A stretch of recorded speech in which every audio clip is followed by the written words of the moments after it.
Jimbo Tudding, me young on the Molam Jimbo of Jado, Bugger, Tongue, Sando, Yermado, Tumba, Tubji, Jan Log, Jan, sorry, on the Sanjak and Danyam Nayan, Gordon Sanjali, Jan Love. So, Elamanam Lazur and the Doson Novel or no Chill.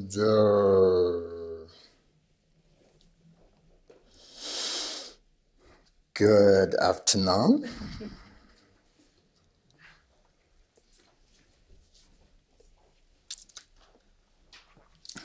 Today's teaching is about taking emotion as the path, taking afflictions as the path, or taking emotion as the path.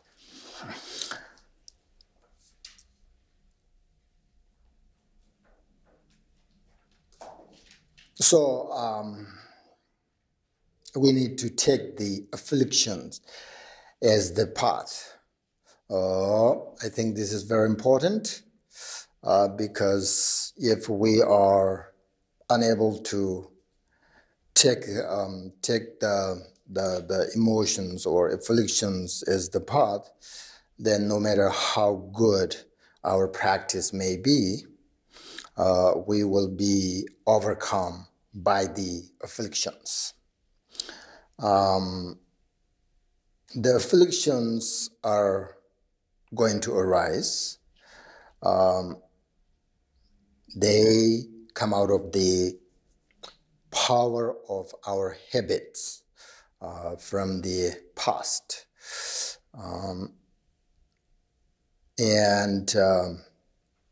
Therefore, it is very important to understand how to take them as the path. The main afflictions are great aversion, pride, delusion or ignorance, and jealousy, which the Buddha described as the 5 poisons, right? 5 afflictions. And when they arise, they create pain in our minds and suffering in our body, in our mind. And they lead us to do things that harm ourselves and others, and which will bring us very bad result, because we lose control over ourselves to the afflictions, which necessarily create many difficulties and suffering for ourselves and for others. So this is why these are called afflictions. The Tibetan word nyonmong. Nyonmong is translated into English as disturbing emotions or negative emotions. But the Tibetan word nyonmong doesn't include feelings such as love, compassion, devotion, regret, and sadness. These are strong feelings that are called emotions in English, but these are not nyonmong or afflictions. So the afflictions includes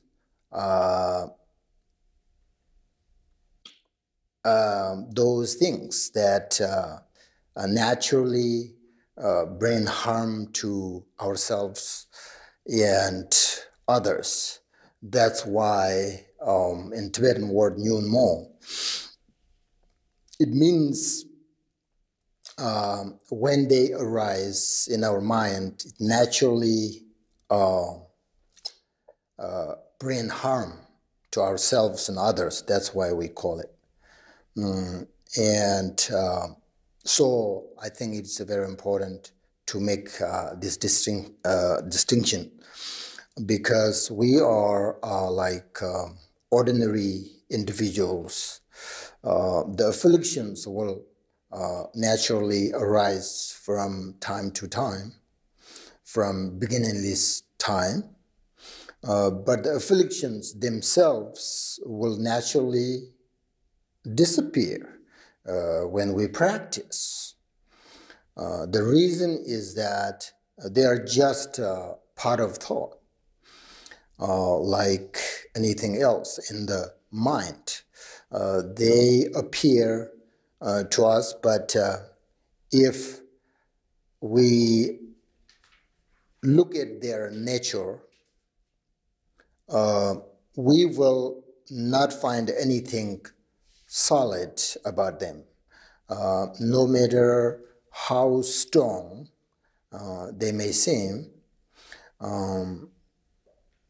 once we recognize and once we have chance to recognize the essence of the afflictions,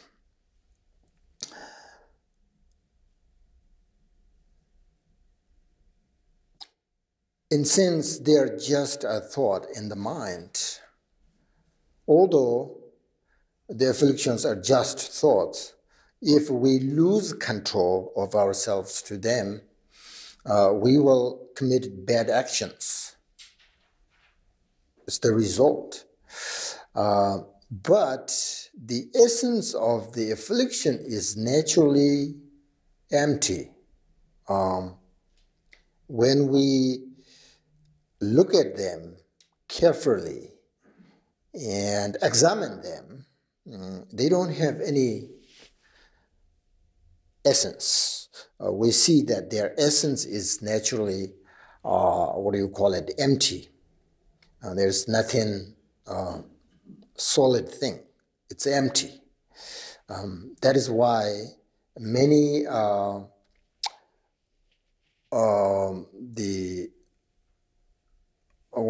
teaching instructions say that when the afflictions arise, we should not block them, or we should not reject them, and don't follow them, but instead look at their essence.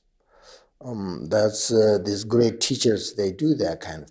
So if we do that, when a strong emotion, the affliction, such as anger, for example, arise, it will naturally, as I said, become nothing, means empty.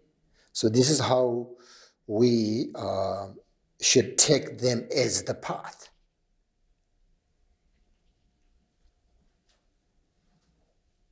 A person who has any one of the afflictions or the disturbing emotions will also have all of the other afflictions. Someone who has like attachment will also have jealousy and all other afflictions. So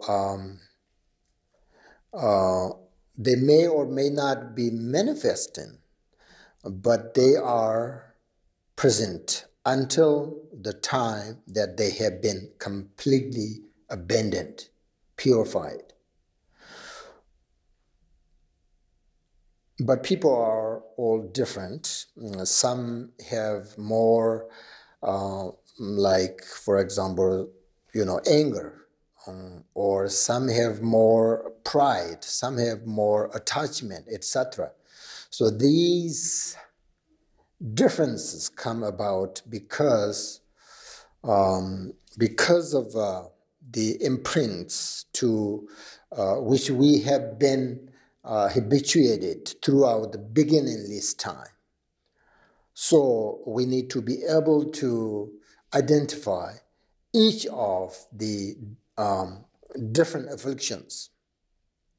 Like, for example, anger arises when we encounter an object that is unpleasant.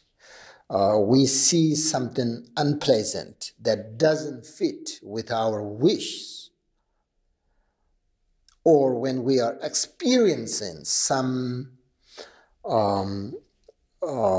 unpleasant situation, then our anger arises.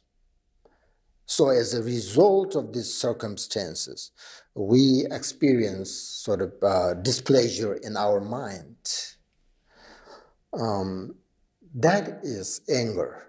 That is characteristic of anger. When we are experiencing some pleasant situation, then we want to cling to them, and we want them, and we feel sort of attached to them.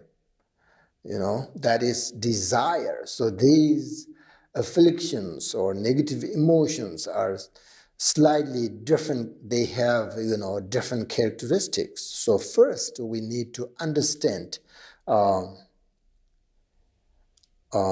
difference, between these negative emotions, afflictions. But all of these afflictions arise because of the selfishness.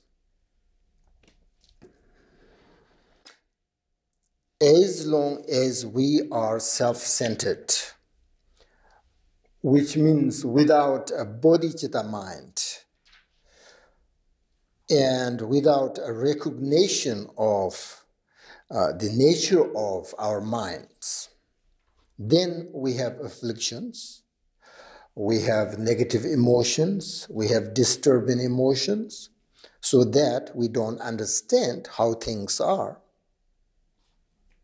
It prevents us from seeing the nature of things, nature of itself, nature of the afflictions.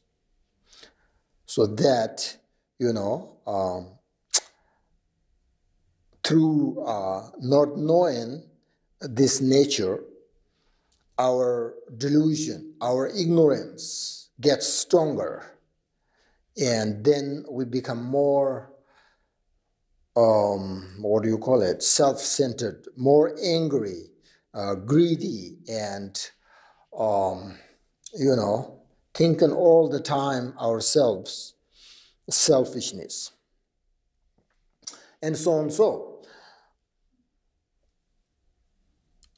So we really need to understand, I think, the main thing, all of these affliction, disturbing emotions arise because the problem is only one, the self-centered.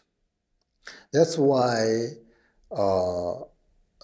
according to Mahayana teachings, all the teachings and the teachers recommended and saying that we need to practice bodhicitta mind. That's the thing. But in order to practice bodhicitta, first we need to understand the benefit of practice bodhicitta. It's actually amazing. So if you practice bodhicitta, it will reduce your all of these afflictions, the anger, jealousy, attachment, all of this. If you really go deeper and examine them, in detail and thoroughly, then you will understand all of this arises because of the self-centered.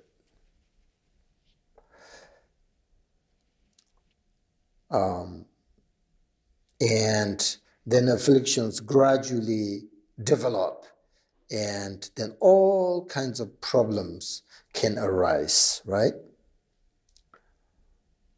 So what should we do when afflictions arise? How do we keep from sort of falling under afflictions or negative emotions, the control? There are many teachings and methods and instructions, of course. All the teachings of Buddhism, how to control these negative emotions and afflictions.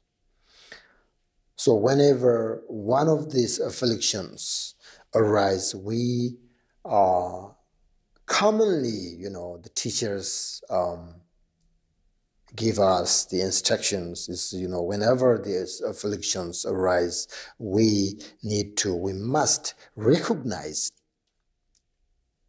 immediately. For instance, anger or attachment, whatever. Right away, we must recognize it. In order to recognize, it's very important to have a mindfulness. But the solution is, whenever it arises, we must understand and recognize it immediately. Because when we recognize it, just recognize, don't reject. Don't reject it and don't accept it, Just look into that sort of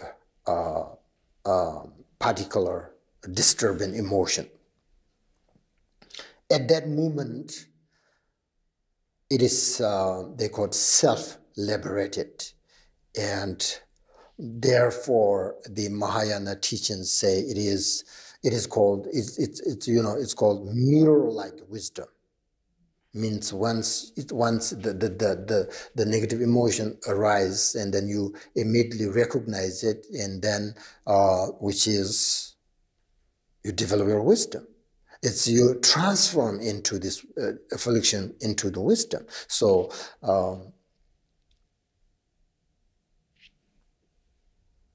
we can take this affliction as the path. Once you recognize, and as soon as you recognize it is self-liberated. So that means, that is how you take this affliction as the path. Sort of within this meditation, a Mahayana point of view, or Vajrayana,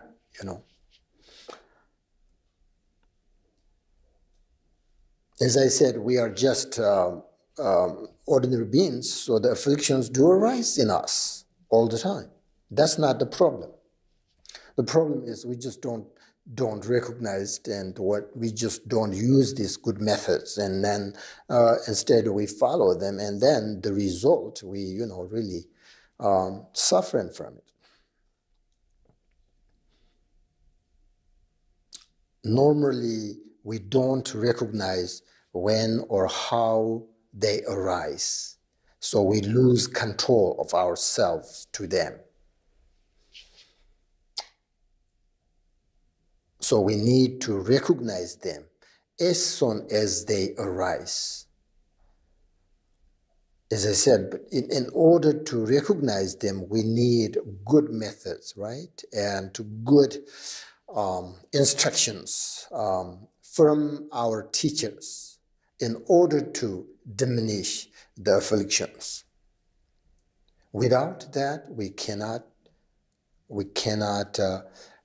take them as the path. Therefore, our teachers are so important for us because they give us such this, amazing instructions from their experience, how they, they have all this amazing sort of experience, and so we have the good instructions. So therefore, teacher is very important. There are different kinds of teachers, right? So I'm sure you know. There is a general teacher, there is an individual teacher, and there is a root teacher, all of these kind of things. So whenever you receive teachings from somebody, that will be your general teacher. And these teachings help you to distinguish what are right, what are wrong actions. So through that, we can sort of educate ourselves and help find to the correct path. That's what we call general sort of teacher. And an individual teacher is someone who teaches you particular teachings, and someone who helps you, especially, enter into the Dharma path. This teacher can give you, for instance, refuge vow and lay practitioner vows, bodhisattva vows, things like that.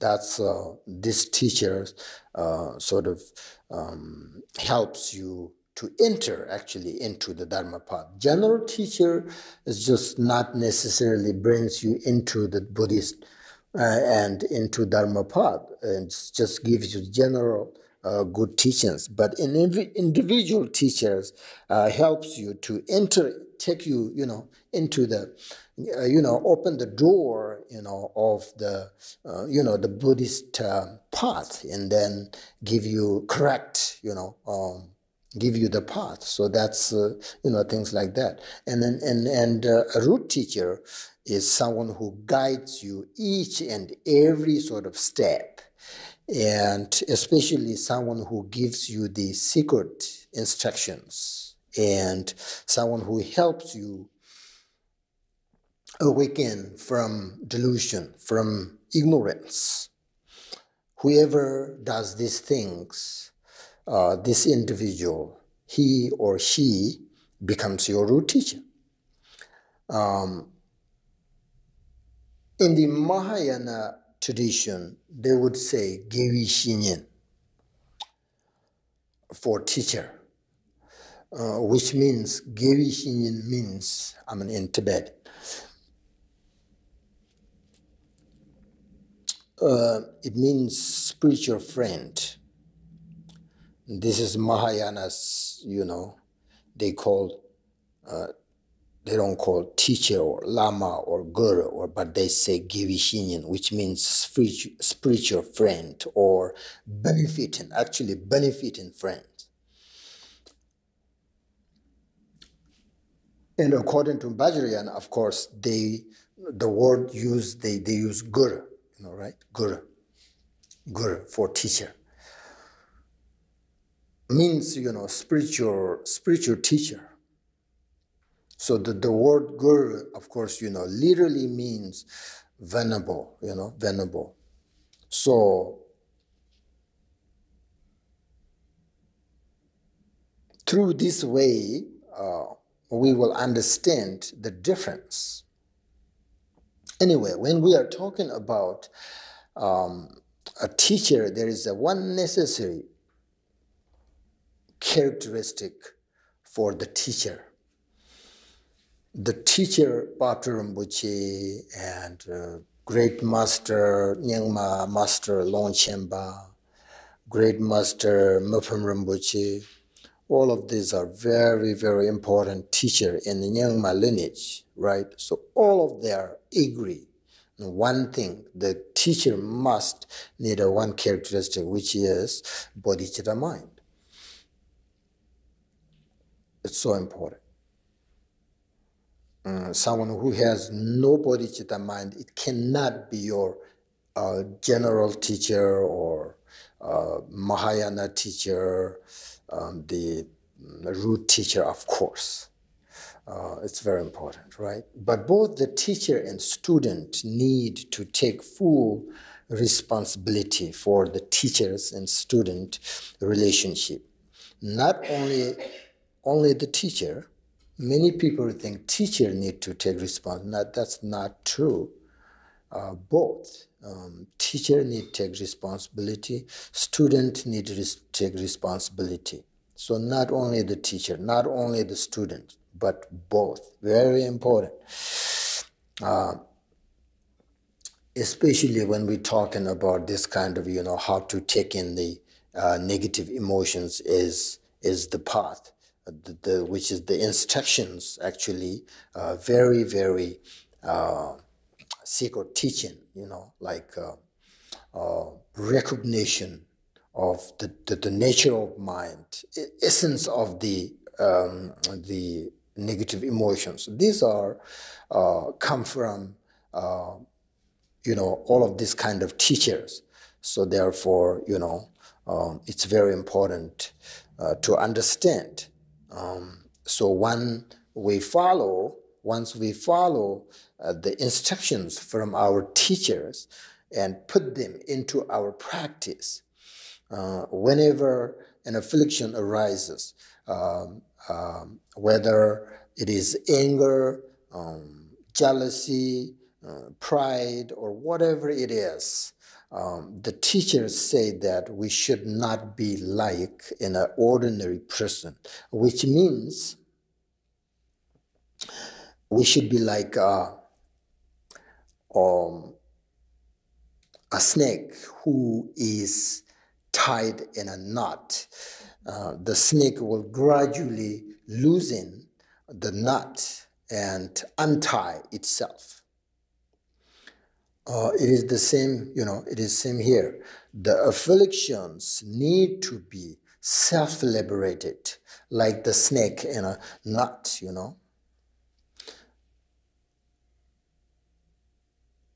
In order to do that, we need to recognize its essence. Afflictions then naturally disappear when we look at them and see their essence. And if we don't look at the essence of the afflictions, they will grow stronger. We know that. We have that experience. We don't have, most people don't have experience the essence of the recognition, the essence of the afflictions, but we have experience. We let them grow stronger, and then we will end up committing many harmful acts. We have that experience because those, these harmful actions, actually, we see clearly they're coming from the negative emotions, afflictions.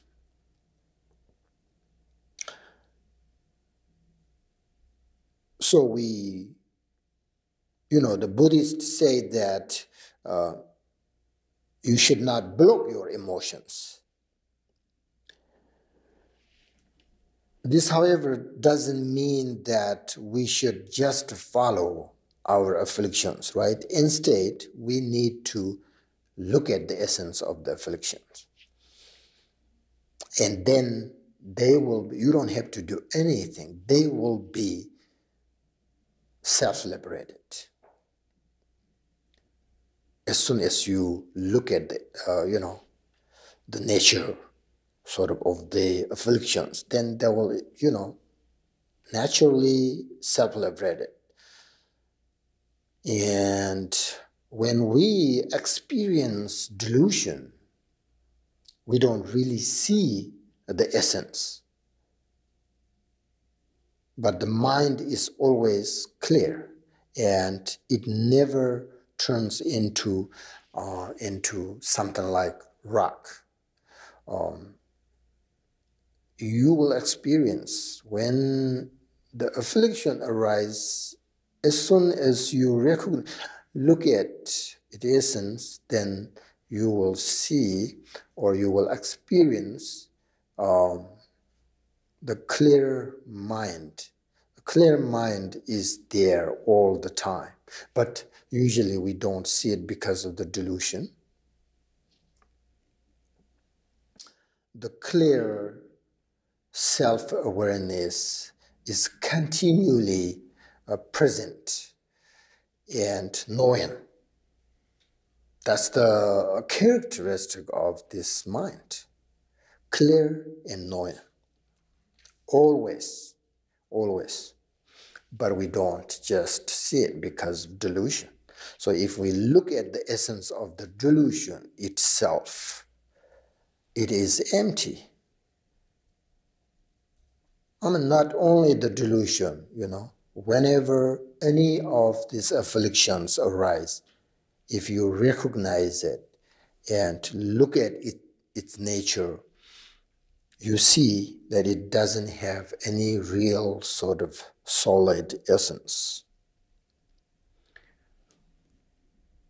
Then it no longer takes the form of an affliction. It turns into wisdom. So that's why, like Vajrasattva, according to Vajrayana tradition, there is no affliction. There is no affliction. Everything is wisdom. We have 5 wisdoms, There is no solution. There is no problem. There is no problem. That's why there is no solution. Vajrayana point of view. Everything is wisdom. Everything is self-liberated. Everything is self-awareness, So that's why whoever teaches you this kind of teaching, then you call it guru. You don't call teacher. Because of then change. Your teacher's level is changed because of the teachings, because of all of this kind of amazing instructions, right? So self-liberate, to understand self-awareness. Self-awareness is continually present and knowing, no matter what, you are rich, poor, man, woman, whatever, it doesn't matter. It doesn't matter. So whenever, any of these afflictions or negative emotions, if you like, when they arise, if you recognize, look at its nature, you see the wisdom. For this reason, when we look at the essence of the affliction of, for instance, delusion, it becomes delusion. Usually, like, we are suffering from afflictions and control.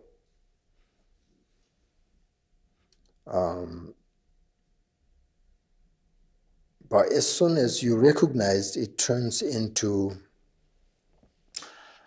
becomes like they call Dharmadhatu wisdom. That's your delusion. Vajrayana, Mahayana, they don't say that. Vajrayana point of view, they call it Dharmadhatu wisdom. There is no delusion. There is no ignorance. But what you have Dharmadhatu wisdom. It means when you look at the essence of the delusion, it naturally disappears into emptiness. So this is, according to Vajrayana, this is how you take delusion as the path.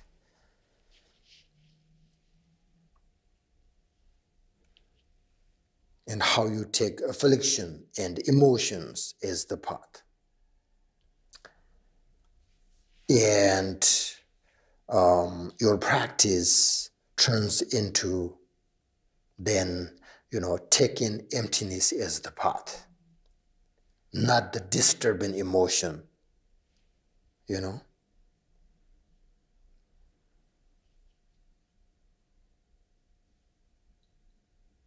So when we think that the afflictions are emptiness and meditate on it, this is not taking the afflictions as the path. It is taking emptiness as the path, right? because we don't normally, think that things are empty. I mean, you know it, you heard it, but day to day in our experience, the life, we don't think, okay, whenever we see bottle of water, there's no water, it's emptiness. We don't have that kind of experience, right? So then that means we're not taking emptiness as the path. We're taking emotions as the path.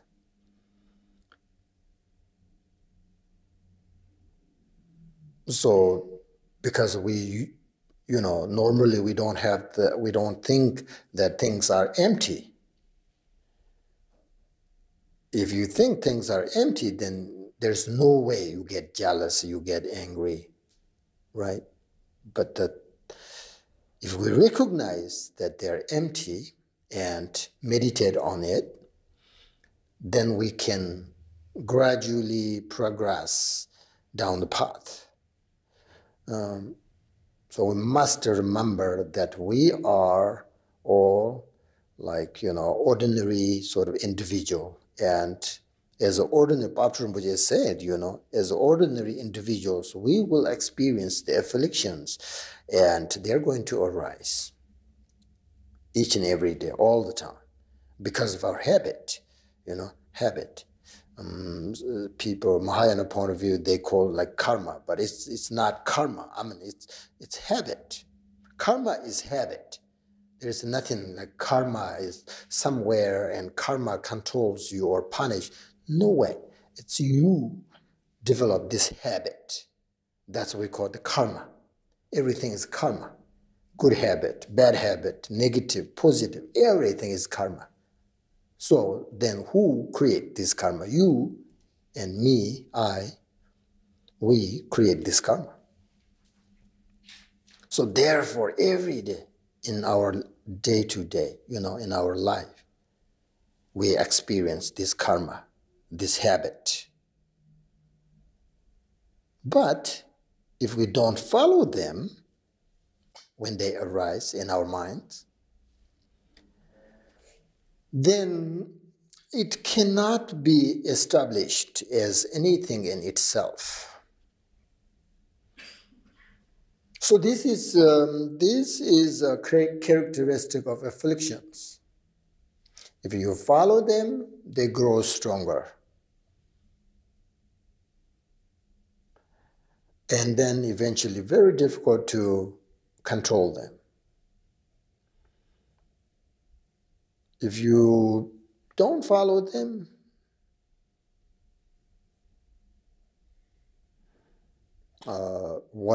try to use the solutions, the instructions, whether, from Mahayana or Vajrayana or even Hinayana, you can do that. But if we don't use all of them, Mahayana, Hinayana, Vajrayana, then they're going to grow and stronger. Then they control us. So that means we're not going to take in them, as the path.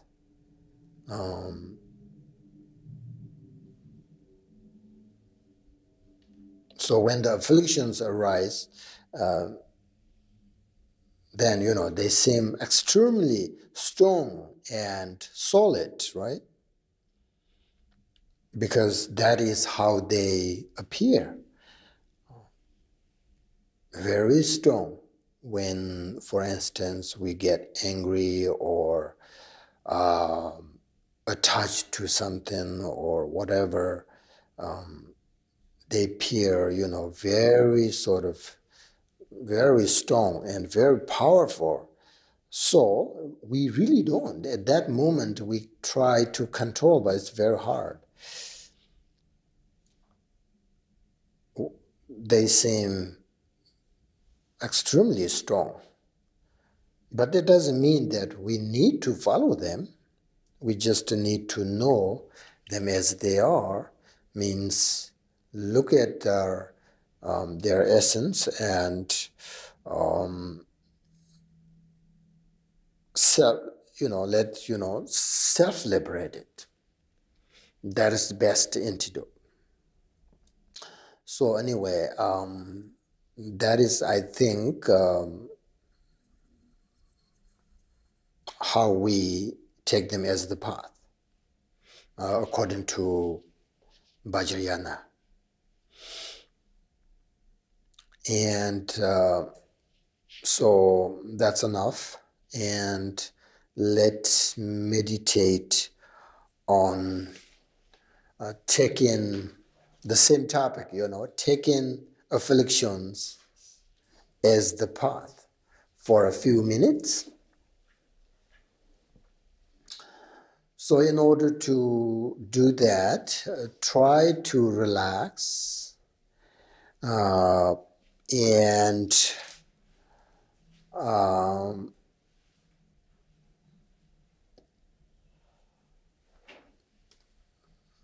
sort of look at your mind.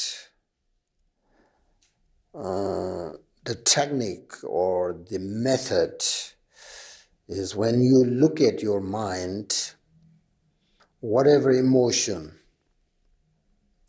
or affliction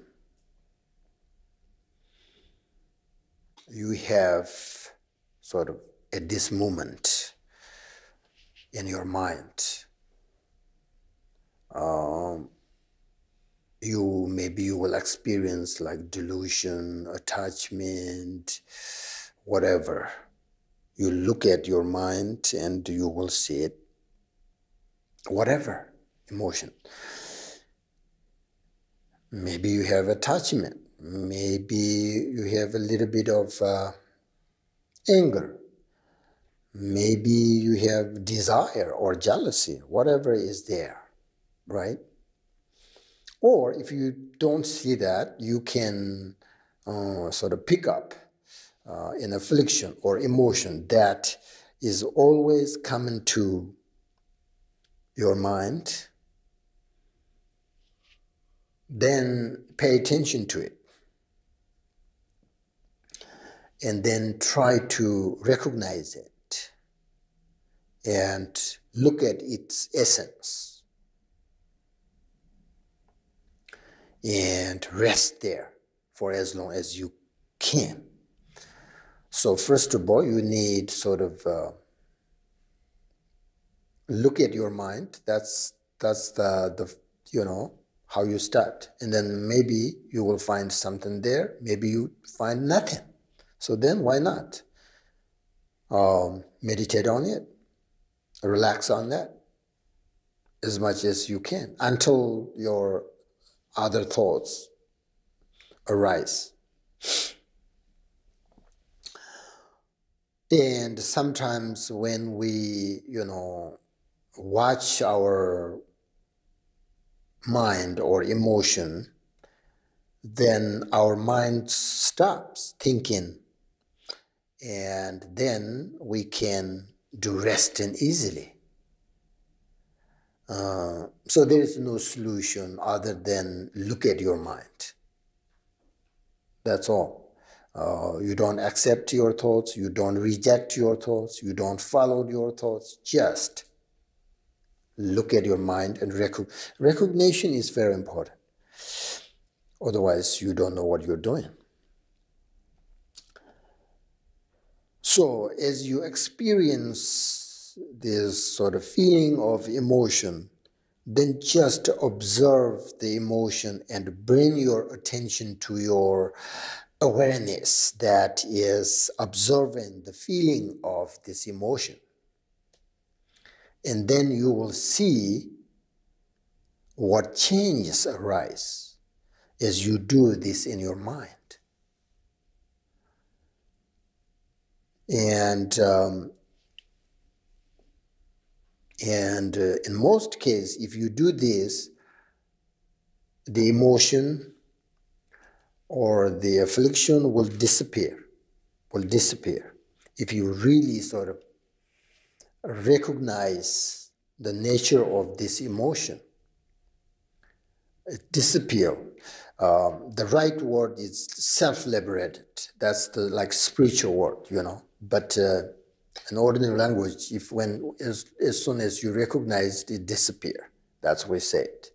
But it's actually self-liberated. It turns into mirror-like wisdom or Dharmadhatu wisdom.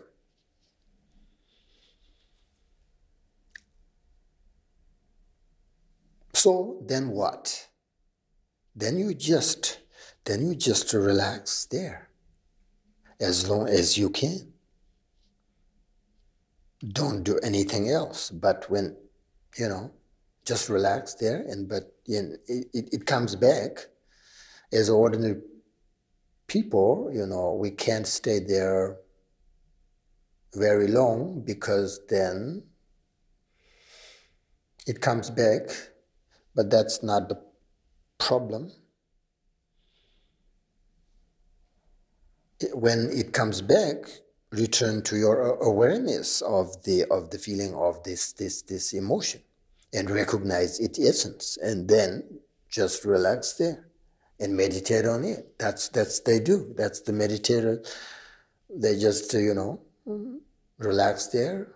It comes back, and then recognize it again. Relax there. They tried that many times every day. Then eventually,